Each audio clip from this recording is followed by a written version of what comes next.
Opa! Bom dia para você ligado no nosso Super Esporte ao vivo, quarta-feira, 26 de agosto de 2015. Dia decisivo na Copa do Brasil, com os jogos de volta das oitavas de final da competição mata-mata mais tradicional do nosso futebol. Vamos trazer tudo do clássico em Itaquera entre Corinthians e Santos, as notícias do São Paulo que tenta espantar a crise contra o Ceará e o Palmeiras que encara o Cruzeiro no Mineirão no dia em que completa 101 anos de história. Parabéns pro Verdão querido. Daqui a pouquinho a gente vai falar sobre tudo isso e muito mais com o querido Fernando Gavini, que já está ali lendo, se atualizando. Daqui a pouquinho a gente conversa. Mas para a gente começar, vamos com as informações do Mundial de Surf. A 7ª etapa do circuito foi encerrada ontem em Chopo, no Tahiti, na Polinésia Francesa. Defendendo o título da etapa, o atual campeão mundial Gabriel Medina enfrentou na final o francês Jérémy Flores. Ele não venceu, mas conseguiu seu melhor resultado nesse ano. Tarde agitada nesta terça-feira pelo Mundial de Surf em Chopo, no Tahiti. Após passar 6 dias sem nenhuma competição, os surfistas decidiram a etapa ontem, disputando as 4 fases que restavam, uma atrás da outra. Na grande final, duelo entre o francês Jérémy Flores e o brasileiro Gabriel Medina. Mas logo de cara, Jérémy já abriu vantagem ao aproveitar um tubo e conseguir uma nota 9,87.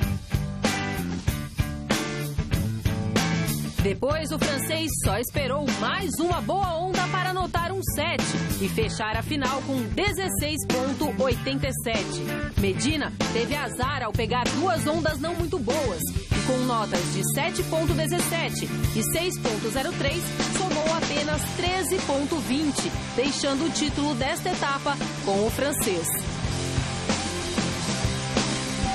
Mesmo com o vice-campeonato, Medina pulou de 15º para a 10ª posição no ranking, mantendo vivas as esperanças de defender o título mundial. Mineirinho, eliminado na 3ª fase, ainda conseguiu se manter na liderança do ranking. E agora, notícia importante. A CBF divulgou ontem o calendário 2016 e ficou definida uma pausa no Campeonato Brasileiro Série A durante as eliminatórias da Copa do Mundo 2018. Mas o que mais chamou a atenção mesmo é que, apesar disso, o Brasileirão vai retomar as atividades um dia depois. Então, assim, quem jogar pela seleção vai jogar 24 horas depois pelo seu clube. Pegou? Para a Copa América de 3 a 20 de junho nos Estados Unidos e para as Olimpíadas de 3 a 20 de agosto, os jogos do Campeonato Brasileiro vão seguir normalmente. Bom dia, Fernando Gavini. Nas redes sociais, entre nós jornalistas, enfim, todo mundo meteu o pau para variar nessa história do calendário, né? Bom dia. Bom dia, Anitta. Bom dia a todos que acompanham o Super Esporte. É uma pequena melhora, um pequeno avanço dentro de muita coisa que precisava ser feita. Você pegar o que aconteceu até as últimas eliminatórias que o Brasil participou, em todos os amistosos, todas as datas FIFA até hoje, os clubes brasileiros perdiam os jogadores nas 2 datas, tanto no primeiro quanto no segundo jogo. Agora, com essa mudança, perde no primeiro jogo, todo mundo descansa e, teoricamente, para o segundo jogo o jogador poderia jogar. Seriam 2 datas sem o jogador. Mas nesse segundo jogo, 24 horas, é claro que o cara não vai voltar para defender os clubes. E o grande detalhe, se não parar durante as competições longas, que duram quase um mês, como a Copa América, 3 semanas como a Olimpíada, os clubes são muito prejudicados. E a Olimpíada é no Brasil, não vai ser só no Rio de Janeiro. Vão ser utilizados vários estádios, 5 estádios no Brasil todo. Sim. Tinha que parar a competição. Claro. É um absurdo continuar. Verdade. E qual é o problema dessa conta? Campeonatos estaduais enormes. Tinha que reduzir para poder caber tudo dentro do calendário. E além de tudo, verdade, bem frisado, tem essa questão dos estádios. Bom, o assunto agora nosso aqui no Super Esporte é a Copa do Brasil, que vai ter jogos decisivos nesse meio de semana. Entre hoje e amanhã, a gente vai conhecer os clubes classificados para as quartas de final da competição mata-mata mais tradicional do nosso futebol brasileiro. Veja aí.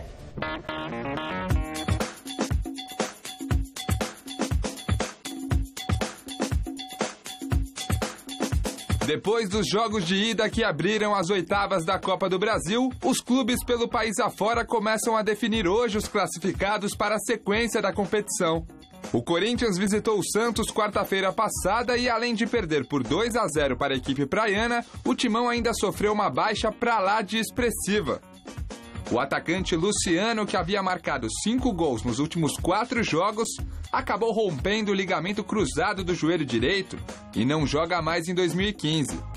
Sem poder contar com o principal centroavante do elenco, o técnico Tite vai ter que quebrar a cabeça para escalar o time que entrará em campo nesta quarta. O Corinthians precisa vencer por 3-0 para conseguir a vaga na próxima fase sem a necessidade dos pênaltis. Uma situação que ela também corre esse risco, mas é perfeitamente reverter um placar de 2-0. O Palmeiras recebeu o Cruzeiro no Allianz Parque e fez a lição de casa.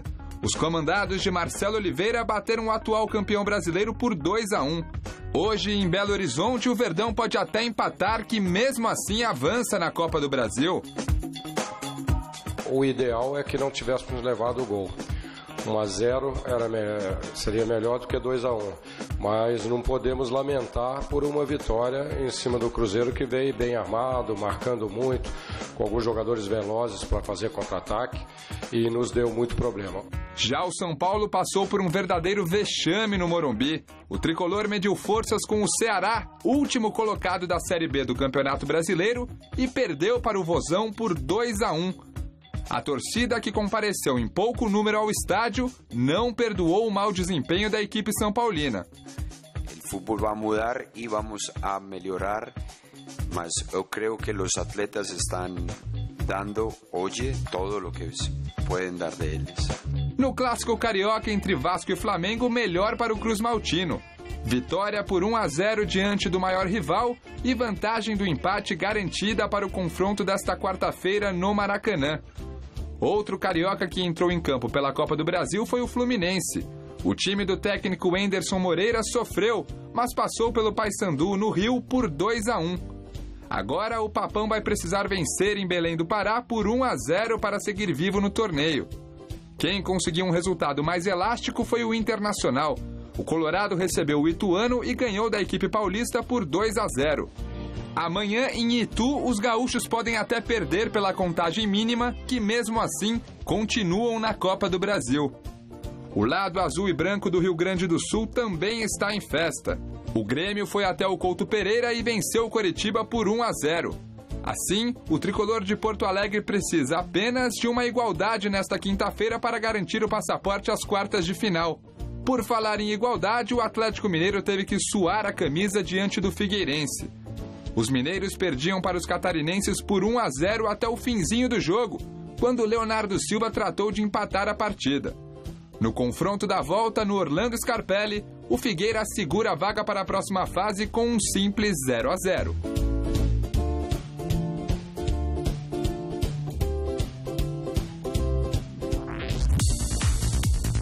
Aliás, o Guilherme do Atlético Mineiro rescindiu o contrato, com o time.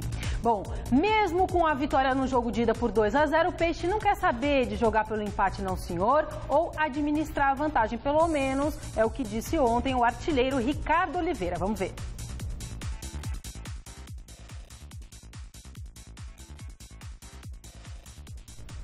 E parece que foi segredo, né?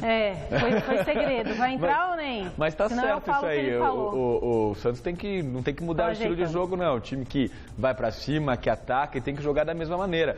É a forma do time jogar, não dá pra mudar. Eu acredito até que o Dorival vai pedir um pouquinho mais de calma, porque sabe que o Corinthians vai vir pressionando e tal, mas o Santos tem que jogar da mesma maneira que costuma jogar, que é atacando, que é pressionando o adversário, e é o jeito que encaixa contra o Corinthians. Tanto é que o Santos não perdeu para o Corinthians esse ano, são 2 vitórias e 1 empate nessa temporada. Tudo bem, então vamos às informações do Corinthians, daqui a pouco a gente põe o Ricardo Oliveira. Vamos lá.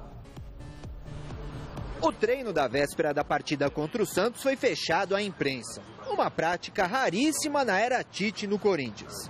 Mistério, será que ganha jogo? Eu só não quero dar informações importantes. Eu sei da qualidade do Dorival, eu sei que dos jogadores, as virtudes que ele tem. Deixa ele projetar as situações que ele imagina e também estratégicas para o jogo. Não houve mistério para Tite, ao lado do Dr. Ivan Grava, revelar uma ausência importante.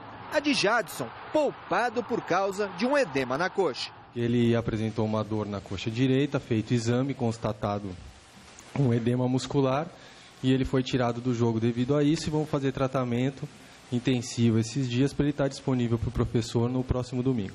Em diversos momentos da entrevista, Tite foi perguntado se mais atletas poderiam ser poupados para o duelo, fazendo uma referência à prioridade que seria o Campeonato Brasileiro nesse momento.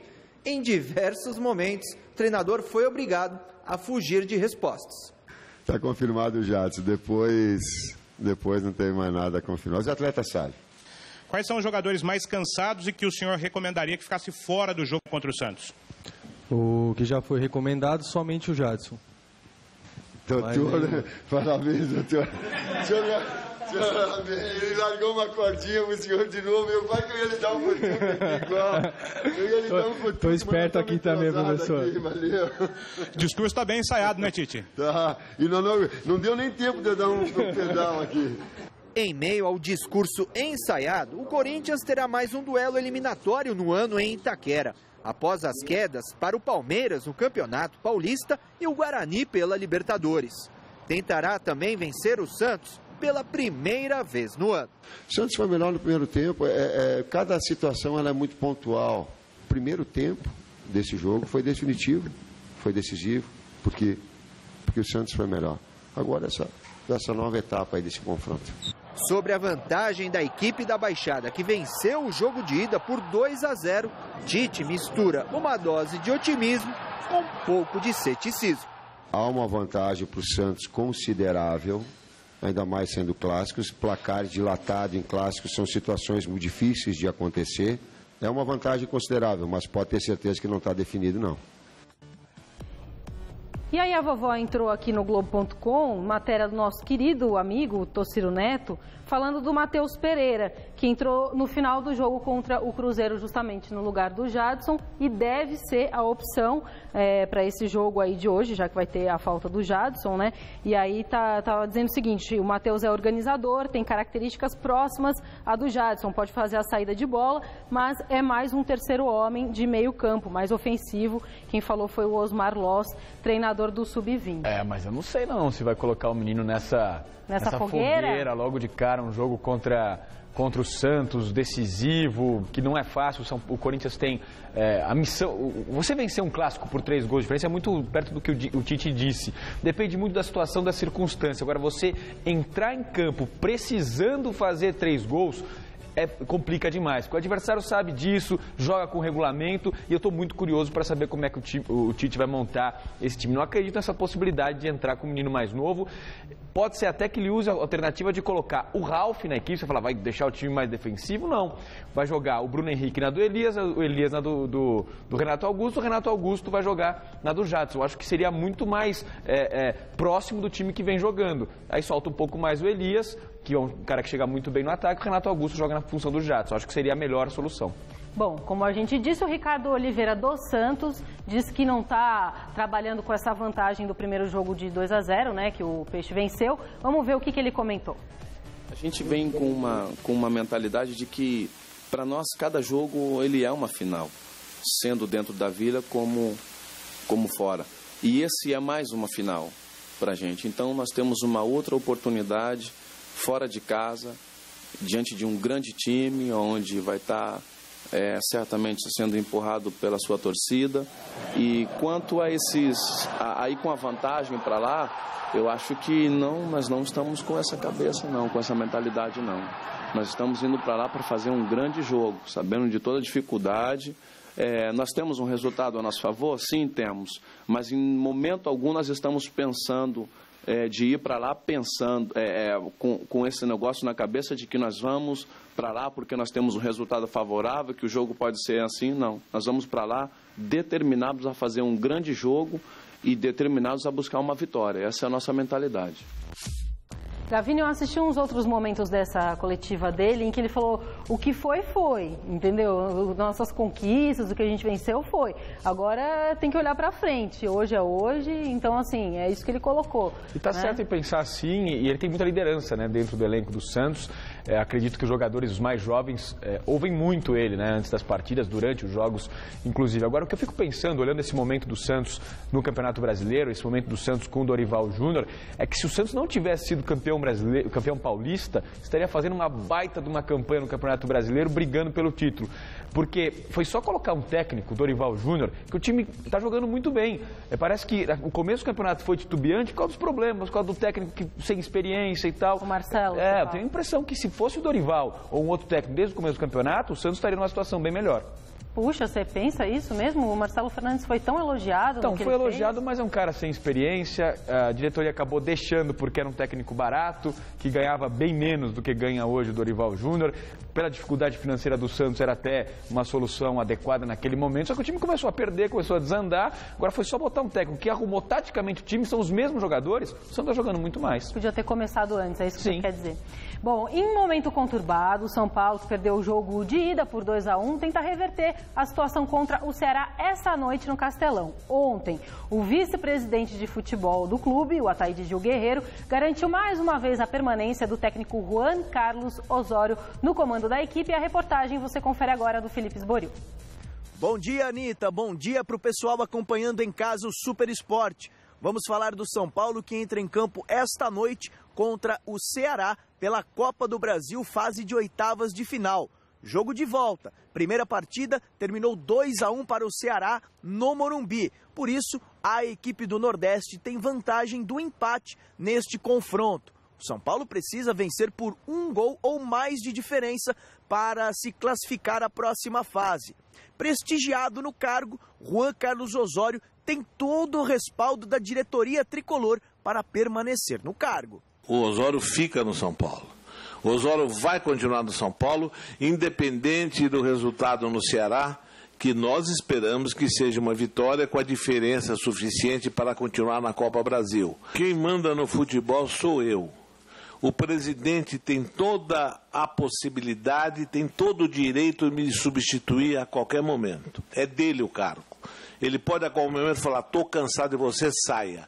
Enquanto eu estiver aqui, quem manda sou eu e eu não aceito ingerência nem de diretor nem de conselheiro. Com os jogadores, o prestígio é o mesmo. Todos por aqui querem a presença do colombiano. O Osório é um cara que tem trabalhado bastante, a gente tem trago uma filosofia nova que nós jogadores estamos abraçando com ele. Temos procurado fazer o que ele tem pedido. Uma pena que ultimamente os resultados não estão vindo como a gente gostaria, mas eu acho que é de suma importância a permanência do Osório no São Paulo. Né? Falou.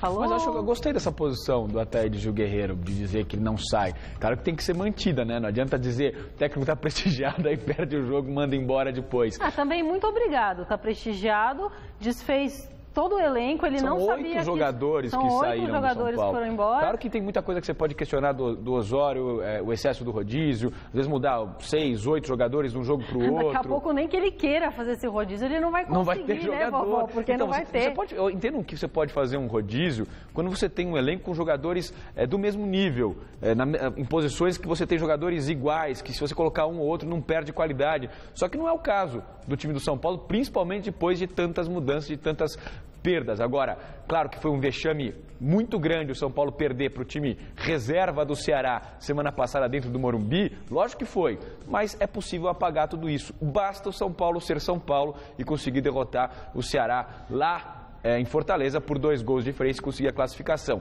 Perdeu, tá certo, não foi legal, mas se conseguir eliminar o Ceará, apaga tudo isso e bola para frente. Bom, o Rogério Ceni endossou tudo isso aí que a gente falou sobre os jogadores que o São Paulo perdeu. Ele quer dúvida, né, desse jogo de hoje.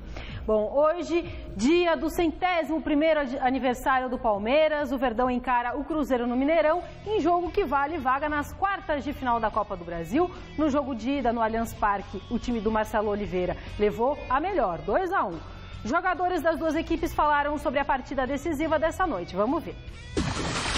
Sabemos que é uma competição diferente, Copa do Brasil, mas é uma competição que também pode dar ânimo para a gente poder estar crescendo na competição brasileira. Mas não podemos vacilar, temos que correr atrás do nosso prejuízo também, perdemos já o primeiro jogo e fazer o nosso papel. Acho que com a vitória dá uma tranquilidade mais para a gente, para poder passar nessa Copa do Brasil, que a gente possa também ter essa sequência na competição do brasileiro.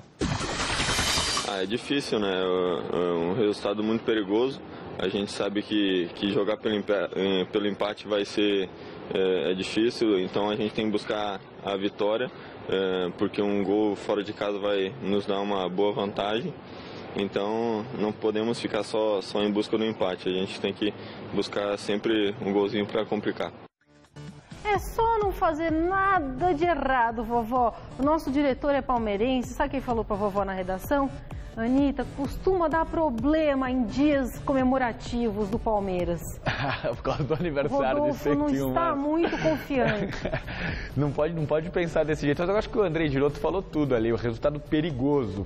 Ter tomado um gol em casa para o Cruzeiro deixa tudo muito mais complicado para o jogo dessa noite lá no Mineirão. Agora o detalhe é que o Cruzeiro não vive um bom momento, né? Exatamente. O time não tá legal, eu falei não pro vai Rodolfo, bem. eu falei, mesmo com o Cruzeiro nessa draga danada, será? Tomou uma surra do Corinthians no final de semana, mas um golzinho resolve pro Cruzeiro, né? Agora, se o Palmeiras conseguindo marcar um, também muda completamente as coisas. Apesar de tudo, apesar desse placar perigoso, eu acredito que o Palmeiras consegue a classificação, é mais time hoje que o Cruzeiro, tem tudo para garantir a vaga nas quartas de final da Copa do Brasil. Querido Fernando Gavini, mas já pensou, vovozinha, se hoje à noite sai um gol feito que a gente vai ver agora?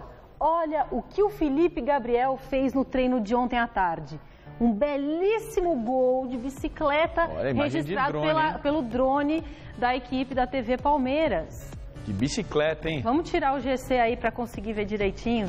Manda o replay aí de novo. Vamos ver. E que legal que tava com o drone justo ali. Olha lá, no olha lá, momento, olha lá. Será que tava combinado dele ficar treinando? Tava. Não, combinado dele ficar tentando. Isso que eu tô falando, porque tava no lugar certinho. Não, olha que animal. Já pensou se rola uma coisa né? dessa? Você não consegue ver tão bem assim, mas que golaço, que golaço. Não, deu pra ver, sim. Um gol desse aí no Mineirão, pô, pelo amor de Deus. E o Felipe Gabriel é um jogador que daqui a pouquinho vai ajudar o Palmeiras bastante. 27 anos. É um bom jogador. Cleiton Xavier tá machucado, o Rodolfo tá me falando a verdade, isso aí é um senhor problema. Pois é, e o... Ai, quem que tá... O Dudu... Não, quem que tava machucado? Tem o Arouca, mas tem mais um, Rodolfo, que também... O Gabriel, o Gabriel tá fora, o Gabriel não joga fora. Mais e é um jogador que tá fazendo muita falta pro Palmeiras. Eu acho que o Dudu também tá fora, viu? Menino, vai ser um jogo complicado. O Dudu joga, o Leandro Almeida tá machucado, já tá fora. Aliás, deixa eu falar um negócio. E o Alexandre já jogou a Copa do Brasil, o Leandro Almeida jogou a Copa do Brasil. Deixa eu falar, acabou o programa. E você viu a quantidade de gente que estão querendo levar embora? O Barrios, o próprio Leandro Pereira, lá pro Bruges, e o programa acabou, tá? Vamos ver quem é que vai entrar em campo hoje à noite, mais tarde. Gazeta Esportiva, 6 horas. Lucas Barros vai pro jogo. Tem dancinha hoje ou não? Tem. Eu não vou dançar isso. Não posso. Quer perder gordura localizada? Descubra como. Hoje, 12:30 no Você Bonita. Assista agora a Revista da Cidade e logo após, Você Bonita. Transformando a lealdade em padrão. Sabe sempre levar-te vencido e mostrar que de fato é campeão.